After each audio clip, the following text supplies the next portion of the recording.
그런데 이 김만배 씨가요. 극단적 선택을 시도한 다음 날 텔레그램에 접속한 것으로 알려졌습니다. 김근식 실장님. 예. 누구하고 연락을 하기 위해서 텔레그램 접속했을까요? 모르죠. 근데 텔레그램을 만약 접속해서 대화를 주고받았다면 그 당사자는 알겠죠. 근데 여러분 텔레그램 기능을 아십니다만 나하고 직접 텔레그램 문자를 주고받지 않지만 그 상대방이 텔레그램을 누구랑 하고 있다는 걸 확인할 수 있거든요. 네. 그런 묘한 기능이 있습니다. 그래서 아마 기자분들이나 김만배 씨를 잘 번호로 알고 있는 분들이 이 시간에 텔레그램에 지금 나서서 지금 온라인 상태가 돼 있구나라는 걸 아마 알았던 것으로 보이고요. 그렇기 때문에 지금 뭐 김만배 씨 부인 같은 경우는 굉장히 위중한 상태다라고 이야기를 하고 있고 위중한 상태라면 당연히 정말 빨리 치료받고 또 쾌유되고 안정을 찾기를 바랍니다만은 어찌됐든 간에 새벽녘에 2차례 그리고 오후에 또 한 차례 자해를 시도했고 그러면서는 9시간, 10시간까지 운전을 직접 했고 그리고 한 20시간이 지난 다음에 119로 실려가서 지금 병원에 지금 처치를 받았기 때문에 과연 그 자해를 시도한 것의 진정성과 그 의도가 분명한 것이 무엇인가는 좀 더 상황을 좀 봐야 될 것 같습니다. 다만 금방 그 앵커께서 말씀하신 것처럼 그리고 치료를 받고 중환자실에 있는 상황에서 또 바로 직후에 텔레그램 접속을 했다는 것은 아직까지는 정신이라든지 이런 생각은 좀 뚜렷한 게 아닌가. 그리고 의사소통이라든지 이런 면에는 문제가 없지 않는가라는 생각은 분명히 듭니다. 네. 지금 이제 김만배 씨 부인이나 변호인 같은 경우는 김만배 씨가 굉장히 위중하다, 심하다 이런 이야기를 하고 있고 근데 우리 기자들도 현장에서 많이 취재를 하고 있습니다. 소방당국이나 뭐 경찰이나 등등에서는 그렇게 심하지 않다라고 이제 이야기를 하고 있죠. 그러니까 한 사람의 어떤 상태를 놓고 지금 영 엇갈리는 지금 이야기를 하고 있잖아요. 근데 왜 변호인과 지금 부인 같은 경우는 심하다고 이야기를 할까라는 측면들 아마 있을 겁니다. 물론 지금 중환자실에 입원해 있고 병원 측에서는 지금 환자의 어떤 개인정보라서 이야기할 수 없다라고 이야기를 하는데 네. 근데 이제 텔레그램에 접속했다 등등 하는 걸 보면 일단 이 정신 상태는 일단 말짱한 상태라고 봐야겠죠. 그렇다면 이번에 이 벌이려고 했던 이 자해의 어떤 뭐 소동이라고 할까요? 이런 것이 뭘 겨냥했는가라는 측면이 있을 겁니다. 왜냐 지금 사실 이 대장동 사건은 이 사건이 벌써 지금 이 극단 선택을 한 분만 벌써 3분이나 됩니다. 그리고 유동규 씨도 한 2차례 정도 시도를 했다고 그러고 지금 김만배 씨도 좀 또 그런 이야기 나오잖아요. 도대체 이 사건이 뭐길래 이렇게 여기에 관련된 사람들이 다들 이런 식으로 이야기하는 것인가? 도대체 누구의 압력 때문에 이러는 것인지 그거 자체가 지금 상당히 의문이거든요. 즉 김만배 씨가 지금 이 자신의 어떤 극단 선택을 하려고 했던 자해 소동을 통해서 누구에게 무슨 메시지를 보여주려고 하고 있는 것인가? 그게 검찰인지 아니면 이재명 대표 측인지 뭐 이런 부분에 대한 여러 가지 해석이 있을 겁니다. 그렇기 때문에 이건 아마 이제 뭐 모르겠습니다. 지금 아마 기자들도 취재를 하고 있기 때문에 가족들이 저렇게 자꾸 위중하다라고 이야기하는 부분들 그게 좀 상황이 좀 확인이 돼야 그 누구를 겨냥하고 있는지가 좀 더 분명해지지 않을까 싶습니다. 김만배 씨가 극단적 선택을 시도한 배경으로 이 숨겨진 재산 추적에 압박을 느꼈을 가능성이 제기되고 있습니다.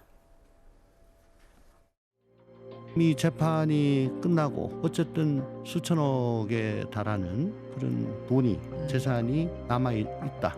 그러면 나는 그 돈만 지키면 된다. 그렇죠. 라는 게 있기 때문에 검찰은 그렇다면 당신 사법 절차가 다 끝나면 땡전 한 푼 안 남게 해주겠다. 그럼 어떡할래? 그래도 당신 그렇게 계속 버틸래? 라고 하는 것이 범죄 수익 환수, 기소전 압수하는 거. 갑자기 기소전 추징하고 3명 측근들을 체포하고 압수수색 10여 군데 하고 알거지를 만들어주겠다. 라는 그런 시그널. 그렇게 그저께 액션을 했고요.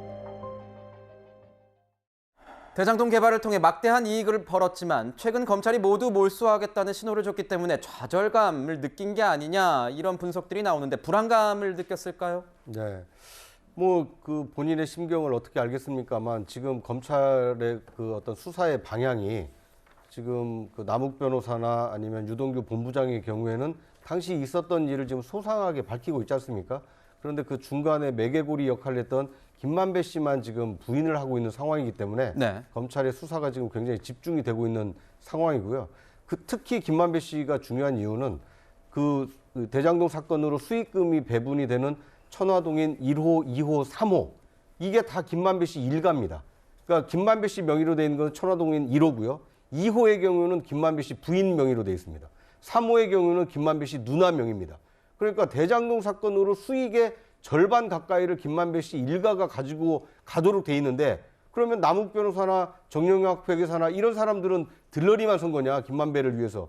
그게 아니라 실제로 인허가 과정에 그 도움을 준 사람들은 김만배 씨 명의로 차명으로 혹시 숨겨져 있는 거 아니냐. 근데 이런 의혹이 지금 있는 것이고요. 이것에 대해서 그럴 수 있다라고 하는 유동규 본부장과 남욱 변호사의 지금 진술이 있기 때문에 이걸 김만배 씨가 인정하느냐 인정하지 않느냐에 따라서 대장동 사건의 파장이 굉장히 커질 수 있기 때문에 김만배 씨에게 수사력이 지금 집중이 되고 있고, 그러다 보니까 김만배 씨는 심리적으로 굉장히 위축돼서 저런 극단적인 선택을 한 것이 아닌가, 시도를 한 것이 아닌가 하는 생각이 듭니다.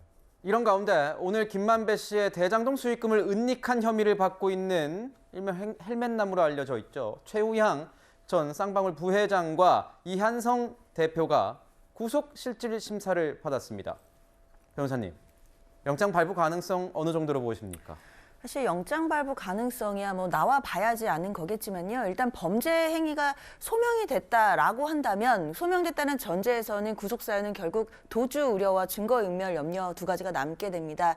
그런데 증거인멸의 우려는 뭐 검찰에서는 있다라고 주장하겠지만, 사실 그 범죄 수익을 은닉하는 범죄는 대부분 이제 계좌 추적이나 여러 가지 정황상으로 증거들은 다 드러나 있을 것이기 때문에요. 네. 증거인멸보다는 재판부에서는 도주 우려를 조금 더 구속 사유에서 면밀히 검토할 것으로 보입니다. 일단 받고 있는 혐의 자체가 범죄 수익 은닉이고 그 액수가 수백억에 달하기 때문에요. 일단 중형이 선고될 수 있을 가능성이 높다라고 본다면 도주 우려가 높다라고 판단하는 것이 대부분의 영장 전담 판사의 그 판결의 내용들이기 때문에 도주 우려 가능성을 좀 염두에 둔다면 발부될 가능성도 높다고 판단이 됩니다. 최우향 씨는 쌍방울 그룹과도 밀접한 관련이 있는 것으로 알려졌습니다. 과거 이 의혹에 대해서 부인한 바 있습니다. 제가요? 아니 저는 그걸 거기하고는 쌍방울하고는 상관이 없는데 투자한 건 없고 거기하고는 전혀 상관없어요. 자금 조금 한 게 있는데 아마 그것 때문에 작년에 빌렸는데 아마 그것 때문에 그러는 것 같아요. 하천대유는 아니고 청화동인에서 빌려가지고 어디 투자했는데 그건 뭐 거기 산당해가지고 사기로 고소했잖아요. 제가 이자 준 것까지 거의 뭐 한 30억 가까이 틀렸어요. 그 돈 20억 빌려서 그대로 다 준 거예요. 최우향 씨 같은 경우에는 쌍방울 그룹의 부회장을 역임했고 김성태 전 회장을 김만배 씨에게 소개해 준 것으로 알려졌는데, 이현정 위원님, 이러면 네. 쌍방울 그룹과 뭐 관계 검찰이 들여다볼 것이고, 그렇다면 변호사비 대납 같은 이재명 대표와 관련돼 있는 내용도 검찰이 이것을 타고 갈 수도 있는 건가요? 네. 뭐 최우양 씨는 뭐 옥중 영어를 배워서 글로벌 인재로 이제 쌍방울에 취업했다고 그러지 않겠습니까? 그래서 아마 대외 업무를 맡은 것 같은데, 문제는 지금 이 천화동인 1호와 관련해서 한 800억 정도 자금이 있는데요. 이 중에서 이제 배당금이 있습니다. 한 400억 정도 넘는 배당금이 있는데, 이거는 세 갈래를 통해서 지금 각각 이제 지금 김만배 씨가 대여를 했다는 거 아니겠습니까? 그러니까 이 금액은 결국은 지금 우리가 이야기한 정진상, 김용, 그다음에 유동규, 이 세 사람 몫으로 어떤 면에서 보면 좀 갈라서 뭔가 보관한 거 아니냐는 의혹과 함께, 또 하나는 이 배당금을 가지고 이걸 이것도 한 400억 정도가 되는데, 이 220억 정도를 한순간에 다른 계좌로 넘어갔고, 그다음에 이제 바로 이 최우양 씨한테도 돈이 수십억이 넘어갔습니다. 그래서 이 금액을 통해서 실제 뭐 땅 같은 거라든지 이런 것들을 구매했던 그런 이제 정황이 나타나고 있고, 네. 또 이 김성태 씨와의 어떤 직접적인 연결고리, 예전에 아마 김만배 씨가 김성태 씨에게 돈을 대여해주고 빌리고 뭐 이런 관계였던 것 같습니다. 그렇다면 결국 이 대장동 일당과 김성태 그리고 이 이재명 대표, 이 3자 간의 어떤 연결고리가 뭔가 일단 있는 게 아닌가. 아마 이거는 이제 김성태 씨가 아마 해외에 있는데 지금 귀국하면 좀 더 구체적으로 밝혀지겠지만, 결국 이 대장동과 쌍방울과 그다음에 이재명 대표, 이 세 삼각고리는 연결돼 있다. 이게 이제 현재 검찰에서 보고 있고, 이 실타래를 조금씩 풀어가고 있고, 그 첫 번째가 바로 이 최우양 씨를 어떻게 이제 오늘 이제 영장을 발부하느냐 여부에 따라서 아마 수사가 상당히 진척이 될 가능성이 좀 높아 보입니다. 네, 이현정 위원님 방금 말씀하신 것처럼 검찰이 2019년 천화동인 1호에서 384억 원이 세 갈래로 쪼개져 나간 정황을 파악한 것으로 알려졌습니다. 김만배 씨가 천화동인 1호를 100% 소유했다면, 실장님, 예. 굳이 이걸 세 갈래로 빼낼 이유가 있었을까? 거기다 2019년이라면 뭐 관련된 수사나 이런 거 없지 않았었습니까? 그렇죠. 그러니까 뭐 배당금의 그 엄청난 돈을, 그것도 뼈돌리는 그 정황 자체가 지금 이름 나오는 사람들이 다 뭔가 좀 어렴풋하게 이재명 대표 쌍방울과 연관이 돼 있는 다 사람들이잖아요.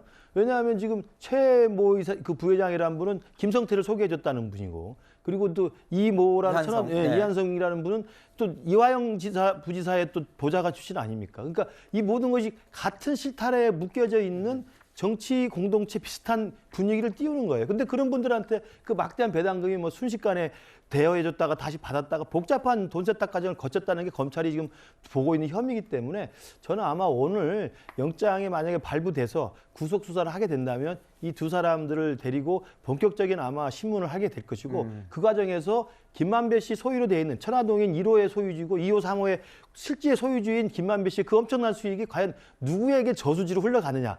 과거에도 유동규 씨가 저수지 발언 나오지 않았습니까? 네. 그 저수지의 주인이 누구인가를 아마 파헤치는 중요한 저는 그 갈림길이 될 거라고 생각합니다. 네. 이 이재명 대표의 측근 두 사람, 이한성, 최우양 두 사람의 오늘 이 영장 발부 결과 될지 안 될지에 따라서 이 수사의 변곡점이 될 수 있다, 이렇게 말씀 주셨습니다. 여권에선요, 이재명 대표의 입장이 이 정도 시점에선 좀 필요하다, 이런 말들이 나오고 있습니다. 하지만 이재명 대표는 여전히 침묵을 지키고 있습니다. 김만배 씨 극단적인 선택 시도한 거 관련해서 혹시 당에서는 검찰 강압 수사라고 얘기했는데 대표님 어떻게 보고 계실까요? 김만배 씨極端 선택도 이번에 뭐 검찰 수사 방식에 문제가 있다고 보시는 거예요, 대표님?